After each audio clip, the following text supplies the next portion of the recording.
Olá, boa noite. Bem-vindos. Começamos hoje em Viana e com saúde no topo da atualidade. Na zona do Zango 3B chega mais um caso com necessidade de ajuda. É a história de um menino de 15 anos que sofre de uma doença diagnosticada como neurofibromatose. É um caso raro no país. As pesquisas indicam que, aparentemente, a doença atinge a pele com feridas mais ou menos escuras. A neurofibromatose penetra o sistema nervoso central, passa pelo coração, músculos, estômago e vai até a visão.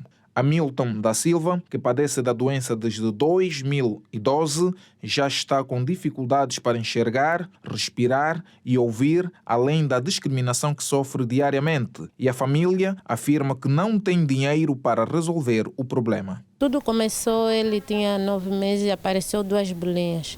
Aos 4 anos começou a lastrar. Isso foi em 2012. Aí começamos a percorrer as unidades sanitárias de dermatologia. Fui a vários hospitais, o último foi no América, onde fomos agora, no mês de junho. Posto lá, os doutores atenderam, eles dizem que essa doença chama-se neurofibromatose e que não tem um possível tratamento. Nesse momento está a afetar a visão, a audição, a deformação no corpo do menino. Ele está inclinado, uma parte do tronco para frente e outra para trás. Segundo os nossos médicos, a doença é rara e sem cura no nosso país. Devemos recorrer ao exterior do país. Sabemos que tratamento no exterior não tem sido de custo fácil. Não temos capacidade para tal.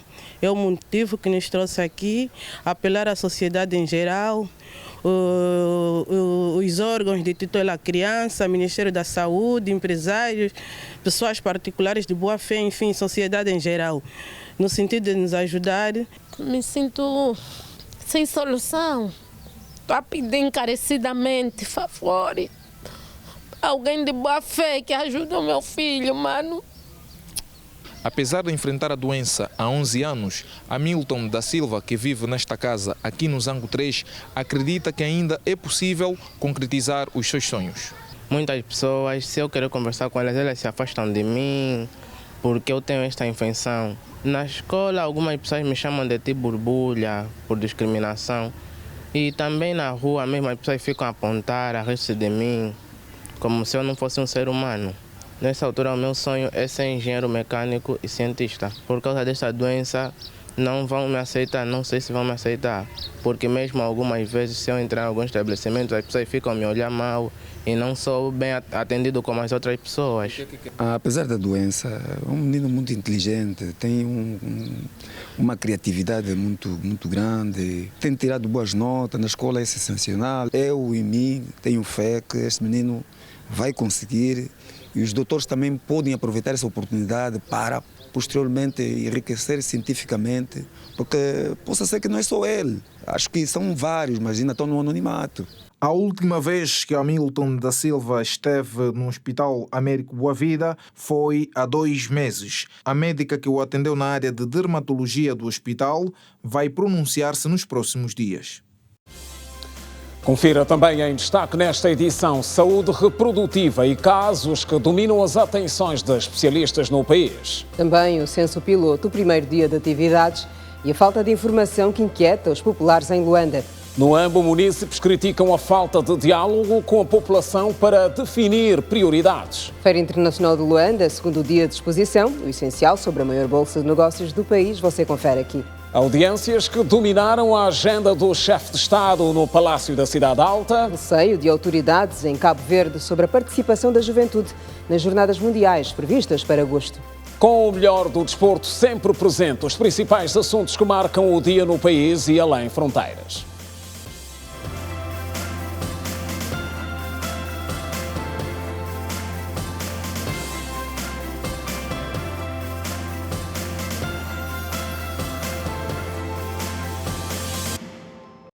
Outra vez, boa noite. Deve arrancar nos próximos dias na província do Ambo o trabalho de reabilitação de algumas das principais vias de acesso e os munícipes aguardam com grande expectativa. Apesar de que, por outro lado, mostram-se preocupados com o silêncio das autoridades e a falta de diálogo com as comunidades para a definição das prioridades.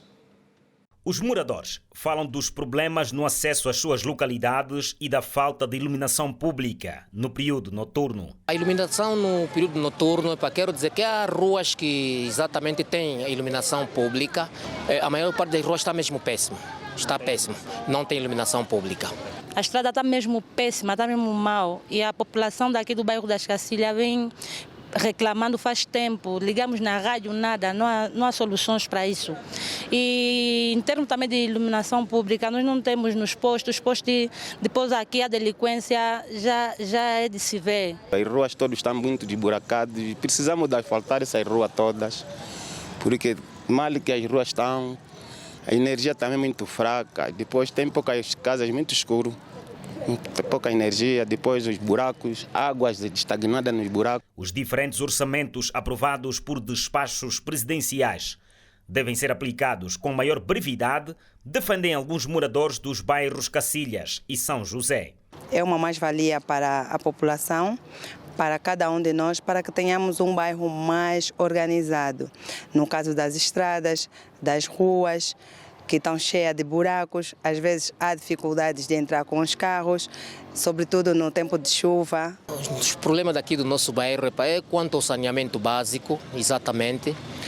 Há umas vias terciárias que está mesmo péssima, quanto às águas nas estradas e muitos buracos. Aqui nesse bairro tem muita água, depois quando chove acumula muita água, as estradas têm buraco, tem muito nesse bairro, mas a luz temos, a água também temos, estamos falando da estrada que está mal. O sociólogo Atanagildo Paulo afirma que a reabilitação das vias de acesso vai elevar a segurança destas zonas. Não é possível nós termos um polícia para cada cidadão ou para cada residência, mas a frequência constante nas ruas, ou seja, a própria mobilidade em si permite que haja maior segurança, porque os delinquentes, os criminosos também aproveitam-se de zonas escuras, aproveitam-se de zonas menos frequentadas para pegarem as suas presas. Os bairros periféricos do Ambo necessitam de melhor saneamento, escoamento das águas residuais e outros serviços. Eu costumo fazer um paralelismo desta abordagem com o surgimento de centralidades. Por que muitos cidadãos deixam residências em seus bairros e vão para as centralidades? Porque nestas centralidades encontram energia elétrica, água potável, estradas e saneamento básico. Nestas intervenções, é fundamental que os beneficiários sejam ouvidos. Ainda comunica-se muito mal ou não se comunica mesmo. Em alguns casos, as pessoas ficam muito no ouvir dizer. Quando era necessário, e depois de aprovado então este decreto tornado público, era necessário que se viesse já a público anunciar as principais vias, os principais bairros que vão beneficiar. Em Benguela, produtores voltam a queixar-se de dificuldades antigas pelo mau estado das vias de acesso.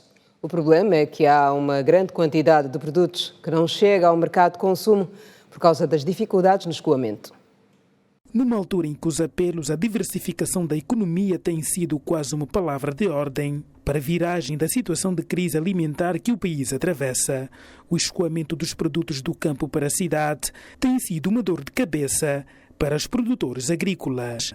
Este trabalhador do campo relata as dificuldades por que passa no referido processo. O escoamento dos produtos é um grande problema porque a nossa via de acesso não está mesmo bem.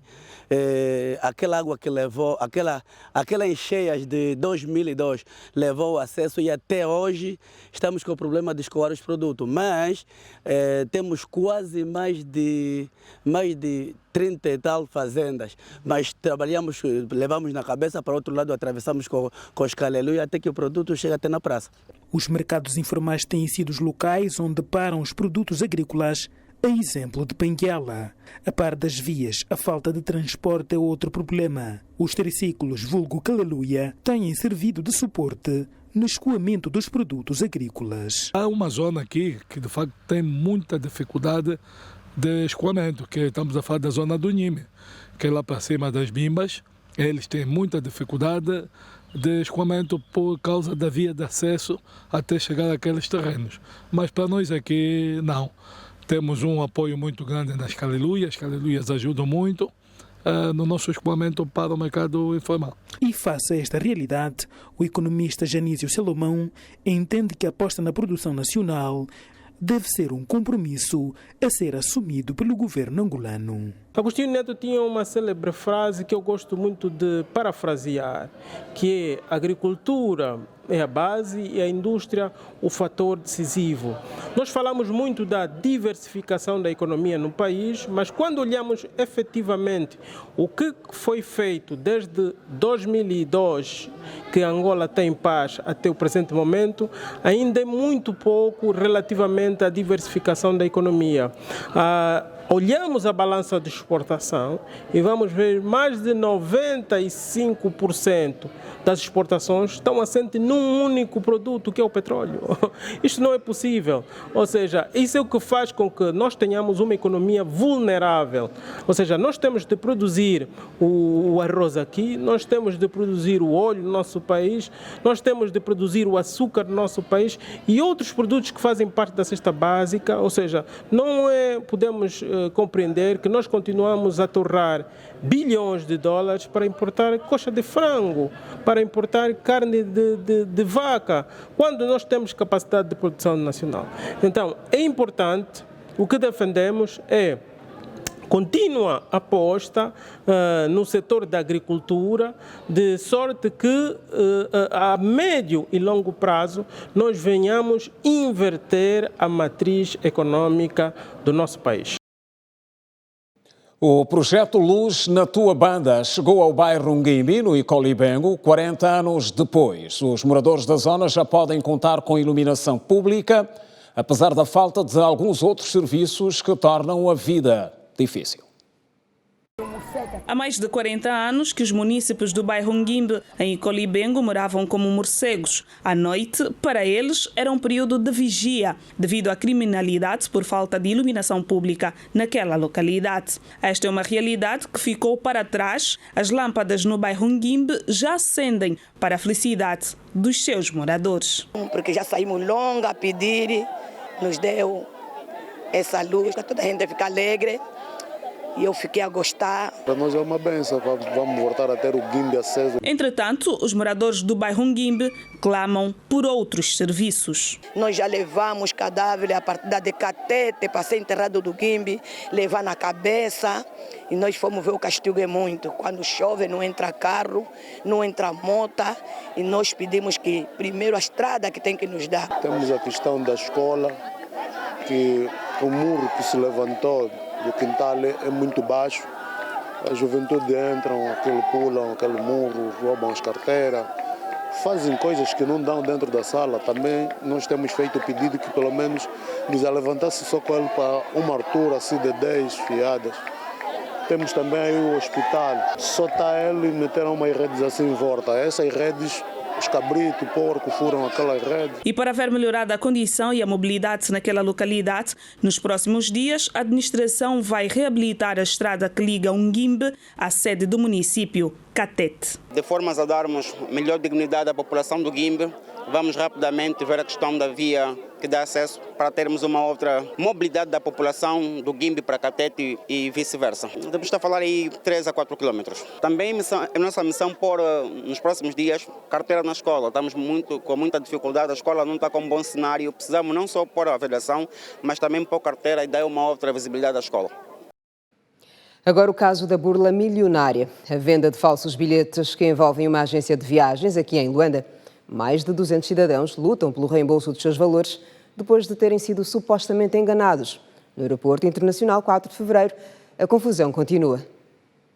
Essas são lágrimas de uma filha que quer voltar para sua mãe pátria. Elisa Correia é cidadã são-tomense, reside em Angola há 12 anos e decidiu voltar para sua terra natal, mas teve a má sorte. Vendi tudo que eu tinha em casa e meus familiares lá também enviaram alguns valores para mim, só comprar bilhete de ida com 2 meus filhos para ir para Santo Tomé.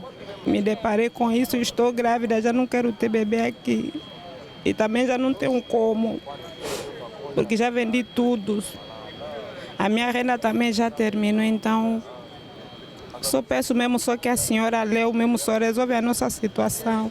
Outra situação é a do senhor Francisco Ngoma, que pretende levar as suas 2 filhas para o exterior por questões de saúde. As embaixadas não cedem visto de Portugal com facilidade.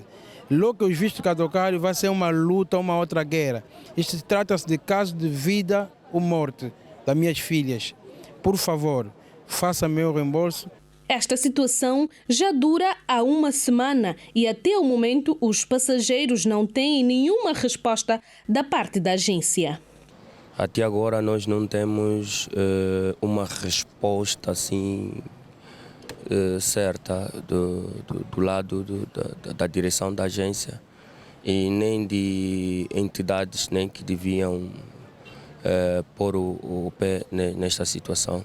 Ninguém ainda recebeu nenhum valor, porque estamos todos aqui, nós formamos um grupo para nos mantermos unidos, não é? E todas as informações que a cada um recebe de fora e traz no grupo. Então, a informação de que já está a ser reembolsado os valores é mentira. Ninguém ainda recebeu nenhum tostão. A senhora se é mãe, é mulher como nós, é cidadã angolana, sabe o quão difícil é para conseguirmos amealharmos esse dinheiro para resolvermos nossos problemas. Muitos de nós têm problemas de saúde, como eu no caso. Eu já tenho consulta marcada lá no exterior e agora caí nesta burla. Posso assim considerar burla, como é que fica? Que a senhora venha nos dar uma explicação, estamos à espera, não tenha medo, não será agredida. Para esta jurista, se a falta de comunicação continuar, os lesados podem e devem recorrer à justiça. Aconselho aos clientes da Palmeira, né, a evidenciar se fosse necessário, para verem o seu direito reparado, de modo a demandar a própria empresa nos órgãos de justiça. Se possível for, contatarem advogado e eles saberão então que passos seguir para ver então os seus interesses salvaguardados. Deve haver aqui um esclarecimento preciso, onde é que realmente as partes erraram, para então causarem esses danos que, ao meu ver, causaram enormes prejuízos às pessoas. Não conseguiam sair de Angola para o país em que pretendiam chegar. E quando a TAG diz que não, no seu sistema só existe a passagem de ida e não de volta, acho que aí pecaram na comunicação. Então, as partes devem sentar para que chegue então ao meu termo e satisfazer os interesses que são dignos de uma proteção legal dos seus clientes. Continua o grito de socorro dos demais de 200 passageiros que compraram os bilhetes na agência de viagem Palmeiras, no Aeroporto Internacional 4 de Fevereiro, em Luanda. A quarta-feira registra-se como o primeiro dia de atividades no processo de realização do censo piloto, que arrancou hoje em 7 províncias do país. Aqui em Luanda, o arranque da jornada foi marcado por pouca movimentação no processo, que deve decorrer até ao mês de dezembro. O Instituto Nacional de Estatística, INE, deu hoje início ao registro piloto do Censo da População e Habitação, que acontece em 2024. Sobre o arranque do censo piloto, para muitos cidadãos, pouco ou nada se ouviu falar. Os populares continuam preocupados com a pouca divulgação sobre o censo piloto, que hoje arranca efetivamente em 7 províncias do país. Para os cidadãos, é fundamental que se criem as condições necessárias para aferir maior credibilidade dos dados recolhidos. A televisão não fala, os jornais também, pouco se lê os jornais, mas as televisões, as rádios, sobretudo, deviam divulgar de forma mais efetiva essa informação. A política, o governo, ao ter que definir ao ter que definir a política pública de governação, é importante saber exatamente qual é o número de população que tem, onde é que estão, o que é que fazem, quem são, qual é o sexo, qual é o gênero nesse caso. Então é muito importante para todo tipo de trabalho que tem ligado à governação. É de extrema importância esse evento, visto que fornece informações credíveis, assertivas, pese embora aproximadas. Em função dessas informações, o Executivo poderá nesse caso, traçar as medidas para que os recursos financeiros sejam distribuídos de forma equitativa e de forma eficiente naquilo que são os problemas da população. Nesta primeira fase, o processo vai abranger apenas as províncias de Luanda, Uíge, Bengo, Lunda Norte, Bié, Cunene e Cuando-Cubango. Os cidadãos entendem ser fundamental estarem criadas as condições técnicas e humanas para que a população em zonas de difícil acesso possam ser registradas. Creio que poderá ajudar em vários setores, visto que tem países muito pobres e o número elevado de pessoas poderá dificultar a produção de diversos produtos que é para poder satisfazer a necessidade das mesmas pessoas. Só será possível termos essas informações se nós termos um estudo aturado de quantos somos, aí vai se velar quanto é que cada cidadão poderá ter em mente e com isso visar políticas para mitigar os problemas sociais como a falta de escolas, a falta de saneamento básico, estrada e outros problemas que têm afligido a sociedade. Entretanto, o ministro da Economia e Planeamento garantiu que, nesta altura, o foco do censo piloto está voltado para as localidades de difícil acesso. O foco, neste momento, no censo piloto é atacarmos as localidades de difícil acesso, não é? Para testarmos já o que serão os desafios do verdadeiro censo, não é? Os meios estão reunidos, o pessoal está capacitado e só a partir de amanhã, não é? Hoje vai ser lançado, a partir de amanhã começa efetivamente o exercício censitário. Esse processo serve de antecâmara para a realização do censo 2024, o terceiro da história do país. O primeiro censo angolano foi realizado em 1970, 5 anos antes da independência de Angola, enquanto o segundo ocorreu em 2014. Audiências que dominaram a agenda na Cidade Alta. Em destaque. Segundo dia de exposição na Feira Internacional de Luanda, evento aberto nesta terça-feira pelo Presidente da República. O palco de negócios acontece com o melhor feito no país, além da participação estrangeira. O sul do país destaca-se no evento, com a qualidade da carne bovina e os produtos do campo, com variedades de admirar. O Kwanza Sul, por exemplo, está lá com o café produzido na região. Promovida desde 1983, a Feira Internacional de Luanda dá espaço aos pequenos, médios e grandes negócios. Aqui na Zona Econômica Especial Luanda-Bengo estão expostos produtos e serviços com selo feito em Angola. Localizada na província da Huila, a Fazenda Mumba traz para a Filda a carne bovina como seu cartão de visita. Nós, Fazenda Mumba, estamos aqui hoje para mostrar de facto o que nós fazemos, o que nós produzimos a nível nacional, sendo que o nosso forte é a carne. Mostramos aqui, temos um expositor, uma arca onde temos de todas as carnes que fabricamos. Temos também dos hortícolas que estão aqui a mostrar daquilo que nós fazemos. Nós estamos situados no município de Povambo, no município da Huila. Desenvolvemos essa atividade num espaço de 90 mil hectares, contamos com 750 colaboradores e recentemente inauguramos o nosso talho na província da Huila. E a ideia é replicarmos, não é? Chegarmos a todas as províncias de Angola com a nossa produção 100% nacional e recentemente também temos um talho em Luanda. O Mar do Namibe oferece aos apreciadores da gastronomia angolana uma variada gama de peixe e mariscos.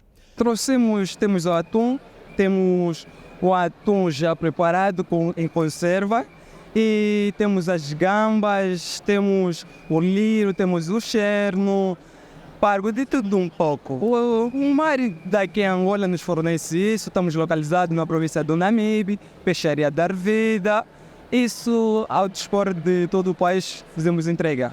Com mais de 1.300 expositores internacionais e estrangeiros, a Feira Internacional de Luanda, edição 2023, privilegia o produto feito em Angola. É por isso que a produção nacional tem espaço aqui, na Filda 2023. A marca Café Gabela é uma marca já consolidada no mercado, já está há 16 anos. A empresa, nesse momento, está a apostar em novas embalagens. O que nós estamos a fazer é novidade para essa Filda, porque é um lote especial. A torra foi cuidada para que a gente apresente um produto cada vez melhor. É uma marca já estabelecida no mercado e reconhecida por ser um produto de qualidade. A Feira Internacional de Luanda, edição 2023, vai decorrer até sábado e conta com mais de 1.300 expositores, um número recorde se comparado ao ano passado. E a Sociedade Mineira de Catoca está na fila com soluções que se destacam no domínio da exploração diamantífera. São propriamente soluções tecnológicas que podem garantir maior eficiência na produção, poupar recursos e maximizar os resultados. A Feira Internacional de Luanda mirou o olhar para a economia digital, considerada a nova fronteira para os negócios. Abraçada ao lema, a Sociedade Mineira de Angola apresentou o seu novo sistema de gestão de controle de frotas de minas em Catoca, que permitiu a migração das operações em Catoca para o processo digital. Migramos para aquilo que são os processos de utilização de redes, redes, comunicação, computadores e o próprio homem. Então, nós praticamente quase que não fazemos nada manual. Neste segundo dia, em que a FIUDA elegeu, entre outros temas, discutir sobre tendências locais, regionais e internacionais de financiamento de seguro na mineração, a apresentação do novo sistema denominado VENCO aparece com melhorias, como a redução de acidentes com equipamentos, a segurança dos homens que operam nos referidos meios, a inexistência de tempos de paragem para abastecimento e o alerta de segurança sobre a proximidade entre os equipamentos. Em termos gerais, é um sistema que usa inteligência artificial, algoritmos de otimização, rede de comunicação, uma infraestrutura de internet para poder gerar dados. O que é que o sistema faz? O sistema faz um monitoramento da produção do equipamento, também da produção do operador. O sistema disponibiliza os índices, relatórios de índices de utilização, disponibilidade e utilização do equipamento. O novo sistema aumentou a produtividade, a optimização na utilização dos equipamentos, monitoramento dos níveis de produtividade e produção em tempo real. Para além dos resultados intangíveis, os tangíveis são a produção acima dos 15% ou 15% acima daquilo que nós podíamos fazer sem essa ferramenta, produção de diamante. Nesta que é a 38ª edição da Feira Internacional de Luanda, a pioneira de exploração de minas no país e a também quarta a nível do mundo, mostrou que Angola está na dianteira na utilização destas ferramentas no processo mineiro, com capacidade de competir com qualquer outra nação. Mas trazemos também os nossos programas de responsabilidade social que muito impactam para o desenvolvimento social do país. Nós temos um vasto portfólio de programas sociais que vão desde a educação, saúde, empreendedorismo jovem, apoio à mulher rural, mais concretamente na componente da agricultura, infraestruturas sociais, não só na educação, mas também a nível de saneamento, a nível de iluminação pública, o apoio à massificação desportiva. E o número de pessoas que passa pela FIUDA para visitar os postos é também um dos destaques. A maioria dos visitantes afirma que o país deve organizar mais vezes eventos do género. Entre expositores e visitantes da 38ª edição da Feira Internacional de Luanda, a quem participa pela primeira vez, ver várias empresas e a exposição de seus produtos a faz querer regressar nos próximos dias. Eu vim presenciar essas exposições. É o máximo. É o máximo. Você vem para ver uma coisa. Na verdade, eu vim com interesse de ver uma exposição e acabo ganhando muitas outras. Eu gostei e eu acho que os outros também vão gostar. Eu, por exemplo, venho amanhã mais. Então, o único conselho que eu deixo, venham. Há muita coisa que vai chamar a atenção do público. A apresentadora de TV, Bruna Souza, diz que a FILDA deste ano está a corresponder com as suas expectativas, uma vez que na edição passada o contacto físico era proibido por causa da Covid-19. As expectativas são bastante altas e do pouco que eu pude andar e observar estão a corresponder à altitude das minhas expectativas. Eu acho que tem um impacto muito grande e sentiu-se a falta da filda na altura do Covid, né, que o mundo teve todo parado e não podia haver filda física. Com cerca de 1.202 expositores, este visitante destaca o impacto do evento para o setor econômico nacional.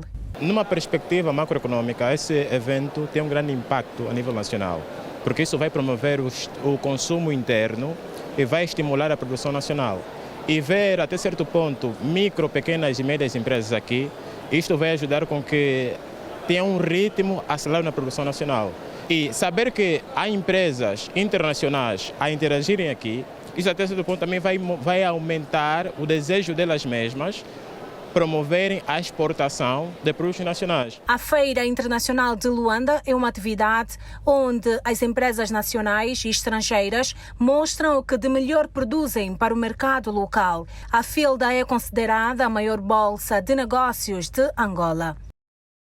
Novo olhar sobre a economia no próximo bloco. E ainda hoje, o dia no Palácio com audiências que dominaram a agenda do chefe de Estado. É daqui a pouco, não sai daí, voltamos depois do intervalo, que é curto. Até já.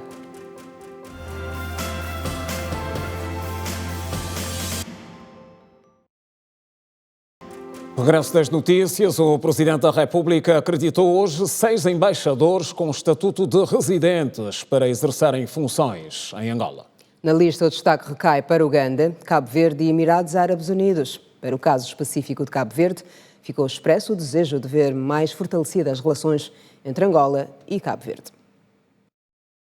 6 embaixadores residentes apresentaram nesta quarta-feira as suas cartas credenciais ao Presidente da República, João Lourenço. São representantes diplomáticos de países como Uganda, a Turquia, a República Socialista do Vietnã, Cabo Verde e do Senegal. A Turquia, por exemplo, quer melhorar as relações econômicas, aprofundar as trocas comerciais e captar mais investimento turco para o nosso país. Ainda hoje, o chefe de Estado angolano recebeu as cartas credenciais do embaixador dos Emirados Árabes Unidos, com passagem nos Estados Unidos da América, onde exerceu a função de cônsul em Boston.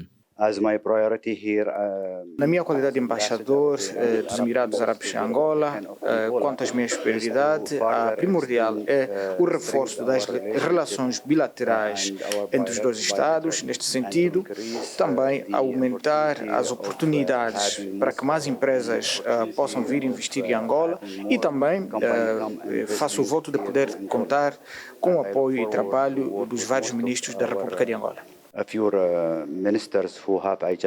O embaixador dos Emirados Árabes Unidos falou também dos 3 acordos de cooperação assinados com o nosso país em janeiro deste ano em Abu Dhabi, com destaque para o setor das energias renováveis e a reabilitação e modernização da Unicargas. A implementação dos mais variados acordos que foram assinados nos primórdios deste ano está em curso.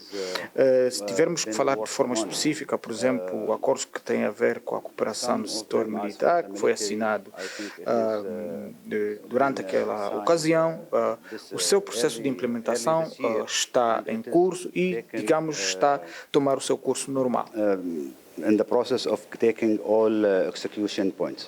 Diversificar a cooperação econômica e aprofundar as relações no setor dos transportes com Angola constam das prioridades do embaixador de Cabo Verde, acreditado no nosso país. O embaixador de Cabo Verde tem mais de 37 anos de experiência em diplomacia econômica e financeira. Foi embaixador e representante permanente de Cabo Verde junto das organizações das Nações Unidas. Temos uma agenda baseada num num diálogo político-diplomático muito intenso, abrangente e a todos os níveis, numa cooperação económica diversificada e sustentável, e queremos que estes sejam os pilares do nosso relacionamento. Para isso vamos ter que fazer mais, temos ambições, iremos concentrar energias e esforços na área da conectividade entre os dois países.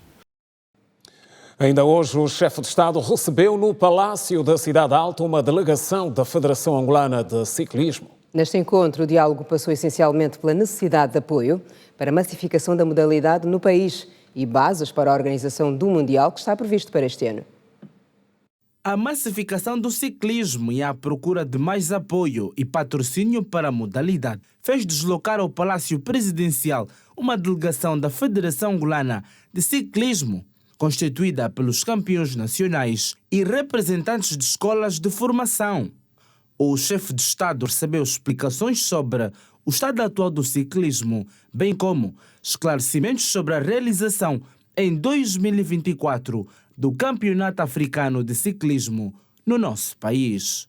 Informar também que a CAC, Confederação Africana de Ciclismo, depois da nossa prestação no Campeonato Africano, fomos receptivos e acharam por bem que Angola está em condições de presentear o Campeonato Africano em Angola em 2024.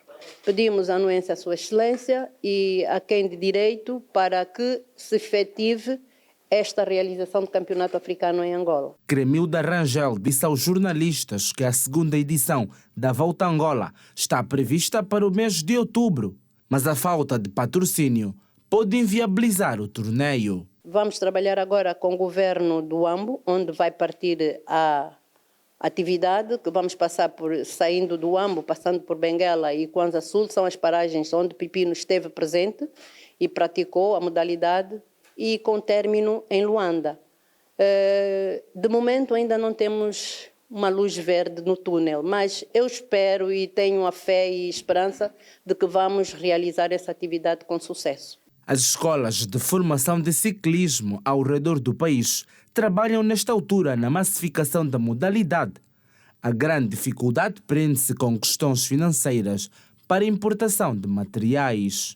E não ter sido fácil, né? A modalidade de ciclismo requer sempre meios técnicos e tudo que no desporto que requer meios técnicos há sempre custos elevados, tanto que os meios técnicos também vêm do exterior do país. Também referencio também a falta de apoios, não é? Poderia ser mais envolvente na modalidade, principalmente a prioridade para as equipas de formação, porque somos nós a base. As federações, a sociedade em geral pede a massificação e nós encontramos muitos estrangulamentos durante o processo de formação, quer nas políticas sociais, quer nas políticas para a implementação de patrocínio, essas coisas. As empresas têm dificuldades em patrocinar equipas porque depois têm que pagar os impostos e acabam por... Não sentem um retorno e acaba por afetar, e eles acabam por meter em segundo plano patrocínios para determinadas modalidades. O encontro serviu também para medalhar o chefe de Estado angolano enquanto ciclista amador. A federação aproveitou a ocasião para apresentar os campeões da modalidade, com destaque para o atual campeão absoluto e o campeão nacional de estrada. E acontece nesse preciso momento o ato oficial que simboliza o arranque do censo piloto, que deve decorrer em 7 províncias do país. No Instituto Nacional de Estatística está o repórter Girassol Custódio Jacinto, que se junta a nós com mais detalhes. Custódio, estás em meio a esta cerimónia especial. O que é que já foi avançado? Com estas breves palavras... Boa noite, Simeão. Já decorre a cerimónia de abertura do censo piloto. Esta atividade acontece antes da realização do censo populacional previsto para janeiro de 2024. Estava no uso da palavra o Ministro do Estado e chefe da Casa Militar do Presidente da República, Francisco Pereira Furtado, que fazia então o discurso de abertura deste evento. O Ministro do Estado é também coordenador da Comissão Multissetorial criada para a preparação do Censo Populacional e Habitação. De acordo com o Ministro do Estado, este censo piloto vai decorrer em 7 províncias do país, nomeadamente Luanda, Cunene, Bengo, Bié, Quando, Cubango, Lunda Norte e Uíge, exatamente em 14 municípios destas províncias que foram aqui citadas. Este evento, o censo populacional, acontece antes do censo populacional para exatamente criar as bases para a realização deste evento, que prevê contabilizar quantos somos, onde estamos e como vivemos. O objetivo do Censo Geral da População é para que o governo angolano tenha as melhores informações sobre a população angolana e assim criar ou redefinir as políticas públicas para melhor servir a população angolana. Vai dentro de instantes apresentar a visão deste Censo Geral da População o diretor-geral do INE, José Calenge. Vamos acompanhar uma breve intervenção do seu discurso. E coordenador da Comissão Multissetorial de Apoio ao Recenseamento Geral da População e Habitação 2024. Excelências, Senhor Ministro da Economia e Planeamento, coordenador adjunto da Comissão Multissetorial de Apoio ao Censo 2024. Excelências, Senhores Ministros, digníssimos representantes diplomáticos acreditados em Angola, meus senhores e minhas senhoras, cabe-me a honra de, neste momento histórico, apresentar a visão e a estratégia do Censo Geral da População e Habitação 2024, cujo itinerário começará pelo enquadramento e terminaremos com os resultados esperados desta grande operação estatística que são os produtos do censo. Acompanhamos então a intervenção do diretor-geral do Instituto Nacional de Estatística, que apresenta as linhas gerais deste censo piloto, tal como já avançamos, antevê ou acontece antes da realização do censo populacional e da habitação previsto para janeiro de 2024. O Censo Geral da População tem como objetivo contar a população angolana para que o governo angolano consiga então redefinir as políticas públicas e assim melhor servir a população angolana. É tudo quanto podemos avançar até agora, mas desenvolvimento sobre este assunto nós poderemos então avançar nos serviços de informação da Rede Girassol. Kinem Simeão, boa noite. Boa noite, Custódio. Obrigada por estas informações. Fica então aqui o detalhe. Já está lançado oficialmente o censo piloto, que vai decorrer até o mês de dezembro. Hoje teve audiência no Ministério da Economia e Planeamento. O titular da pasta recebeu hoje o embaixador da China em Angola e também a presidente do Exim Bank. Sobre a mesa estiveram questões ligadas à parceria e financiamentos. O maior destaque recaiu para o programa de privatizações e o Plano Grão.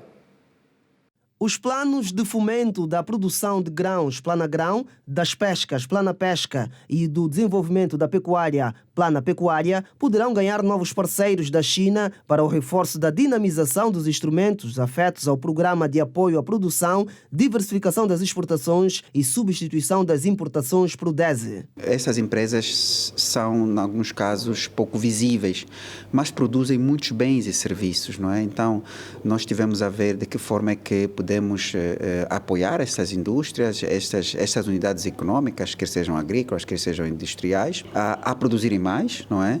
Falamos da importância de termos a China como parceiro para o Plano Grão, Plano Pesca e Plano Pecuária. O ministro da Economia e Planeamento, que falava no final da audiência com o embaixador da China em Angola, anunciou para este sábado a tomada de uma medida conjunta com alguns operadores econômicos da China que visam intensificar o Prodese. Isto também é fruto da informação que os operadores econômicos chineses já existentes no país têm estado a passar para o mercado chinês. Portanto, isto está a acontecer, mas nós queremos intensificar ainda mais, não é? E é por isso que sábado vamos anunciar a grande medida que nós vamos tomar, uma medida entre o Ministério da Economia e Planeamento e a Embaixada Chinesa. Numa outra audiência, Mário Caetano João abordou com Rita Joe Lewis, presidente do Banco de Exportação e Importação dos Estados Unidos da América, Exim Bank, a possibilidade da instituição bancária conseguir linhas de financiamentos para a construção de mais incubadoras de micro, pequenas e médias empresas destinadas a apoiar os projetos da juventude angolana. E recebemos aqui um compromisso de podermos efetivamente trabalhar com a Exim Bank.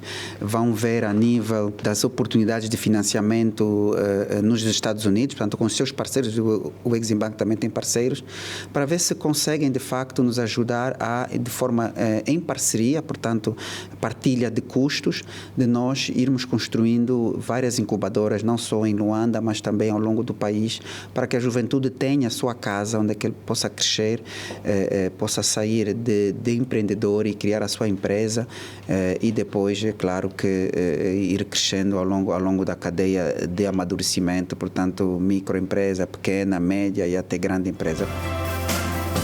Jornada Mundial da Juventude e receios em Cabo Verde. Em destaque.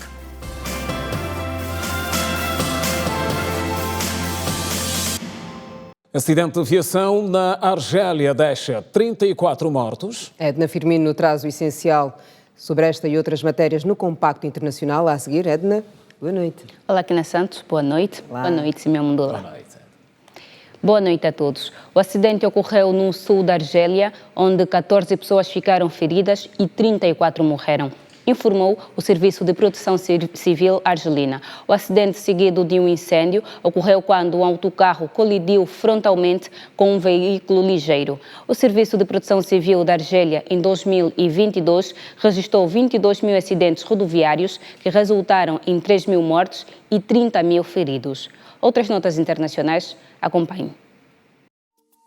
A coligação Azimio, liderada pelo político Raila Odinga, convocou 3 dias consecutivos de manifestações a partir de hoje contra as políticas do presidente William Ruto, a quem acusam de agravar o aumento do custo de vida no país. Para o governo, essas manifestações não passam de uma ameaça à segurança nacional. Na manhã desta quarta-feira, as escolas públicas permanecerão fechadas a pedido das autoridades nas 3 principais cidades do país, a capital Nairobi, Mombasa Sul e Kisumu, no Oeste. Esta é a 3ª vez desde o início de julho que a oposição organiza protestos. Na manifestação que aconteceu no dia 12 de julho, 9 pessoas morreram e mais de 300 pessoas, incluindo um parlamentar, foram presas. As manifestações foram proibidas pelas autoridades, segundo o ministro do Interior, Kituri Kindiki.